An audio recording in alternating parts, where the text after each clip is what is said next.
BA1 ਬੇਟਾ। ਬੱਚੇ ਆਪਾਂ ਇਸ ਤੋਂ ਪਹਿਲਾਂ ਵਾਲੇ ਟੌਪਿਕ ਦੇ ਵਿੱਚ ਕੀਤਾ ਸੀ what do you mean by rights, type of rights, meaning of right, character sketches of the rights, ਹੈ ਨਾ। ਸੋ ਹੁਣ ਆਪਾਂ ਆਪਣਾ ਨੈਕਸਟ ਟੌਪਿਕ ਹੈ ਡਿਊਟੀਜ਼। ਕਿ ਡਿਊਟੀਜ਼ ਕੀ ਹੁੰਦੀਆਂ ਨੇ, ਕਰਤੱਵ ਕੀ ਹੁੰਦੇ ਨੇ। ਠੀਕ ਹੈ, ਇਹਨਾਂ ਦੇ ਟਾਈਪਸ, ਇਹਨਾਂ ਦੇ ਫੀਚਰਸ ਜਾਣ ਤੋਂ ਪਹਿਲਾਂ ਆਪਾਂ ਨੂੰ ਪਤਾ ਕਰਨਾ ਹੈ ਵੀ ਕਰਤੱਵ ਹੁੰਦੇ ਕੀ ਹੈ। ਕਰਤੱਵ ਜਿਸ ਨੂੰ ਅੰਗਰੇਜ਼ੀ ਭਾਸ਼ਾ ਦੇ ਵਿੱਚ ਡਿਊਟੀ ਕਿਹਾ ਜਾਂਦਾ ਹੈ, ਉਹ ਅੰਗਰੇਜ਼ੀ ਦੇ ਹੀ ਸ਼ਬਦ ਡੇਟ ਤੋਂ ਲਿੱਤੀ ਗਈ ਹੈ, ਜਿਸ ਦਾ ਅਰਥ ਹੈ ਰਿਣ ਹੁੰਦਾ ਹੈ।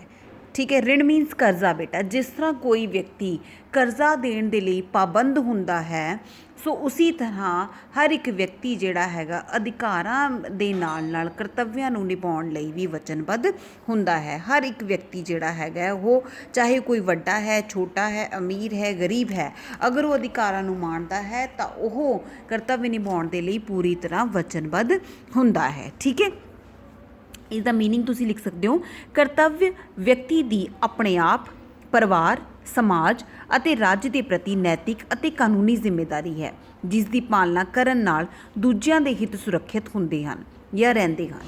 ਠੀਕ ਹੈ, ਐਪਿਕਟੈਟ ਤੋਂ ਇਲਾਵਾ ਜਿਹੜਾ ਹੈਗਾ ਐਪਿਕਟੈਟਸ ਤੋਂ ਇਲਾਵਾ ਜਿਹੜਾ ਇਹ ਕਹਿੰਦਾ ਹੈ ਕਿ ਕੇਵਲ ਆਪਣੇ ਹਿੱਤਾਂ ਨੂੰ ਦੂਜਿਆਂ ਦੇ ਹਿੱਤਾਂ ਤੋਂ ਬਿਲਕੁਲ ਭਿੰਨ ਸਮਝਣਾ ਹੀ ਨਾਗਰਿਕ ਦਾ ਕਰਤੱਵ ਹੈ। ਮੀਨਸ ਅਗਰ ਬੇਟਾ ਕੋਈ ਪਰਸਨ ਜਿਹੜਾ ਹੈਗਾ ਉਹ ਆਪਣੇ ਰਾਈਟਸ ਨੂੰ ਇੰਜੋਏ ਕਰਦਾ ਹੈ, ਸੋ ਉਹ ਜਿਹੜਾ ਹੈਗਾ ਆਪਣੇ ਕਰਤੱਵਿਆਂ ਨੂੰ ਨਿਭਾਉਣ ਦੇ ਲਈ ਵੀ ਬਿਲਕੁਲ ਵਚਨਬੱਧ ਹੈ ਜਾਂ ਰਿਸਟ੍ਰਿਕਟਿਡ ਹੈ।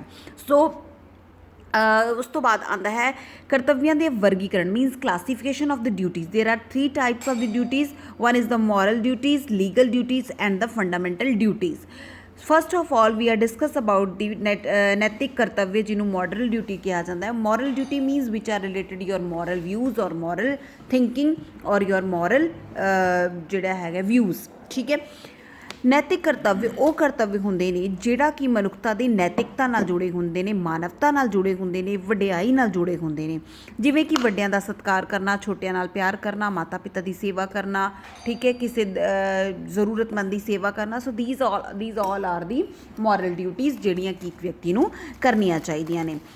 ਸਭ ਮੋਰਲ ਡਿਊਟੀਜ਼ ਕਈ ਤਰ੍ਹਾਂ ਦੀਆਂ ਹੁੰਦੀਆਂ ਬੇਟਾ। ਮੋਰਲ ਡਿਊਟੀ ਟੂਵਰਡਸ ਸੈਲਫ, ਨਾਗਰਿਕ ਦੇ ਆਪਣੇ ਪ੍ਰਤੀ ਕੀ ਨੈਤਿਕ ਕਰਤੱਵ ਨੇ, ਜੋ ਕਰਤੱਵ ਵਿਅਕਤੀ ਨੂੰ ਆਪਣੇ ਨਾਲ ਰਿਲੇਟਡ ਨੇ, ਜੋ ਨੈਤਿਕ ਕਰਤੱਵ ਉਹ ਉਹਦੇ ਆਪਣੇ ਨਾਲ ਜੁੜੇ ਹੋਏ ਨੇ। ਨੰਬਰ 1 ਕਰੈਕਟਰ ਬਿਲਡਿੰਗ, ਇੱਕ ਚੰਗੇ ਚਰਿੱਤਰ ਦਾ ਨਿਰਮਾਣ ਕਰਨਾ।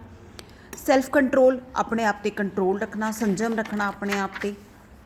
ਇੱਕ ਚੰਗੀ ਹੈਲਥ, ਇਮਾਨਦਾਰੀ, ਟਰੂਥਫੁਲਨੈਸ, ਸੱਚਾਈ, ਟੂ ਗੈਟ ਐਜੂਕੇਸ਼ਨ, ਵਿੱਦਿਆ ਪ੍ਰਾਪਤ ਕਰਨਾ, ਟੂ ਅਰਨ ਓਨਸ ਲਾਈਵਹੁੱਡ, ਆਪਣੀ ਉਪਜੀਵਿਕਾ ਕਮਾਉਣਾ, ਸਾਦਾ ਜੀਵਨ ਅਤੇ ਉੱਚੇ ਵਿਚਾਰ, ਸਿੰਪਲ ਲਿਵਿੰਗ, ਹਾਈ ਥਿੰਕਿੰਗ।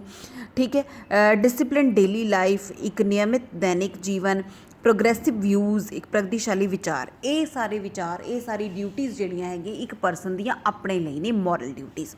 ਉਸ ਤੋਂ ਬਾਅਦ ਆਉਂਦੀਆਂ ਬੇਟਾ ਡਿਸਿਪਲਿਨ। ਉਸ ਤੋਂ ਬਾਅਦ ਹੈਗੇ ਆ ਜੀ moral duty towards the family. ਆਪਣੇ ਪਰਿਵਾਰ ਦੇ ਲਈ ਇੱਕ ਪਰਸਨ ਦੀਆਂ ਕਿਹੜੀਆਂ ਮੋਰਲ ਡਿਊਟੀਜ਼ ਨੇ। ਨੰਬਰ 1 ਓਬੀਡੀਐਂਸ, ਆਈਡੀਅਲ ਐਟਮੋਸਫੇਅਰ ਇਨ ਹੋਮ, ਘਰ ਦੇ ਵਿੱਚ ਇੱਕ ਚੰਗਾ ਵਾਤਾਵਰਨ ਪੈਦਾ ਕਰਨਾ। ਠੀਕ ਹੈ, ਉਸ ਤੋਂ ਬਾਅਦ ਹੈਗਾ ਸੰਤਾਨ ਉਤਪੱਤੀ, ਦੂਜਿਆਂ ਦੀ ਸਿਹਤ ਦਾ ਧਿਆਨ ਰੱਖਣਾ, ਬੇਸਿਕਸ ਨੀਡਸ ਪੂਰੀਆਂ ਕਰਨੀਆਂ ਆਪਣੇ ਪਰਿਵਾਰ ਦੀਆਂ। ਠੀਕ ਹੈ, ਫੈਮਿਲੀ ਪਲੈਨਿੰਗ ਕਰਨਾ। ਉਸ ਤੋਂ ਬਾਅਦ ਹੈ ਸੇਵਿੰਗ ਕਰਨਾ, ਬੱਚਿਆਂ ਨੂੰ ਇੱਕ ਚੰਗੀ ਐਜੂਕੇਸ਼ਨ ਦੇਣਾ, ਮਾਤਾ ਪਿਤਾ ਦੀ ਸੇਵਾ ਕਰਨਾ, ਪਰਿਵਾਰ ਦਾ ਨਾਮ ਰੌਸ਼ਨ ਕਰਨਾ। So these are the duties towards the family. Now we are discuss about the moral duty towards a society. ਇੱਕ ਸਮਾਜ ਵਿੱਚ ਰਹਿਣ ਦੇ ਨਾਤੇ ਇੱਕ ਪਰਸਨ ਦੀਆਂ ਮੋਰਲ ਡਿਊਟੀਜ਼ ਕਿਹੜੀਆਂ ਨੇ ਕਿ ਸਮਾਜ ਦੇ ਪ੍ਰਤੀ ਇੱਕ ਚੰਗੀ ਸਰਵਿਸਿਜ਼ ਦੇਣਾ, ਆਪਣਾ ਆਲਾ ਦੁਆਲਾ ਸਾਫ਼ ਕਰਨਾ, ਪਬਲਿਕ ਪ੍ਰੋਪਰਟੀ ਨੂੰ ਨੁਕਸਾਨ ਨਾ ਪਹੁੰਚਾਉਣਾ।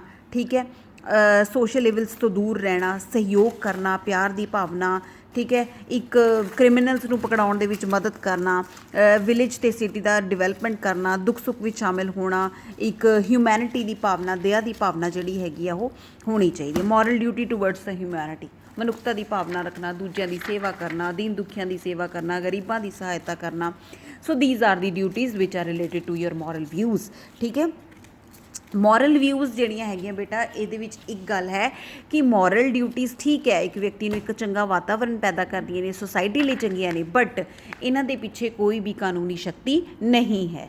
ਫੋਰ ਦ ਐਗਜ਼ਾਮਪਲ ਦੈਟ ਅਗਰ ਇੱਕ ਬੱਚਾ, ਇੱਕ ਮੁੰਡਾ ਜਿਹੜਾ ਹੈਗਾ ਉਹ ਵੱਡਾ ਹੋ ਕੇ ਆਪਣੇ ਬਜ਼ੁਰਗ ਮਾਤਾ ਪਿਤਾ ਦੀ ਸੇਵਾ ਨਹੀਂ ਕਰਦਾ ਤਾਂ ਉਸ ਨੂੰ ਉਹਦੇ ਲਈ ਕੋਈ ਵੀ ਸਜ਼ਾ ਨਹੀਂ ਦਿੱਤੀ ਜਾ ਸਕਦੀ। ਮੋਰਲ ਵਿਊਜ਼ ਜਿਹੜੇ ਹੈਗੇ ਨੇ, ਮੋਰਲ ਡਿਊਟੀਜ਼ ਜਿਹੜੀਆਂ ਹੈਗੀਆਂ, ਇਹ ਵਿਅਕਤੀ ਦੀਆਂ ਮੰਨਣਾ ਜਾਂ ਨਾ ਮੰਨਣਾ ਉਹਦੀ ਆਪਣੀ ਇੱਛਾ ਦੇ ਉੱਤੇ ਨਿਰਭਰ ਕਰਦੀਆਂ ਨੇ।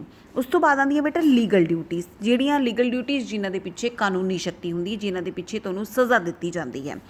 ਰੱਜ ਦੇ ਪ੍ਰਤੀ ਵਫਾਦਾਰ, ਅਗਰ ਤੁਸੀਂ ਰੱਜ ਦੇ ਪ੍ਰਤੀ ਵਫਾਦਾਰ ਨਹੀਂ ਹੋ ਤਾਂ ਤੁਹਾਨੂੰ ਪਨਿਸ਼ਮੈਂਟ ਮਿਲੇਗੀ।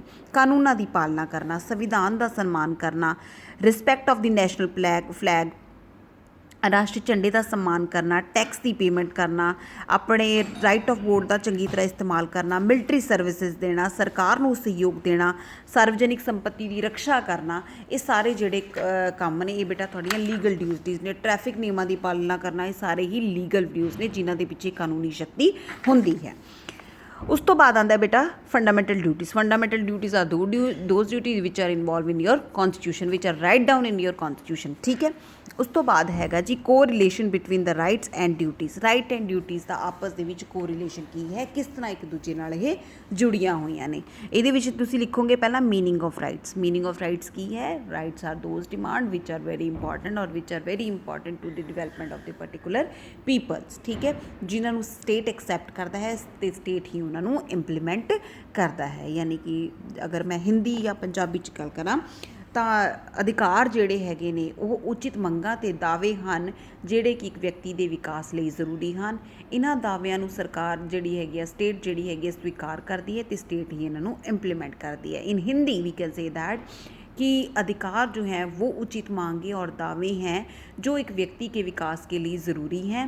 इन दावों और मांगों को जो है वो सरकार स्वीकार करती है या राज्य स्वीकार करता है और राज्य ही इन्हें लागू करती है। कर्तव्य मतलब कर्तव्य ਜਿਹੜਾ ਹੈਗਾ ਕਿ ਜਦੋਂ ਇੱਕ ਬੰਦਾ ਕਿਸੇ ਚੀਜ਼ ਨੂੰ ਕਰਨਾ ਜਾਂ ਨਾ ਕਰਨਾ ਸਾਡੀ ਆਪਣੀ ਇੱਛਾ 'ਤੇ ਨਿਰਭਰ ਨਹੀਂ ਕਰਦਾ, that is called a duty, ਠੀਕ ਹੈ।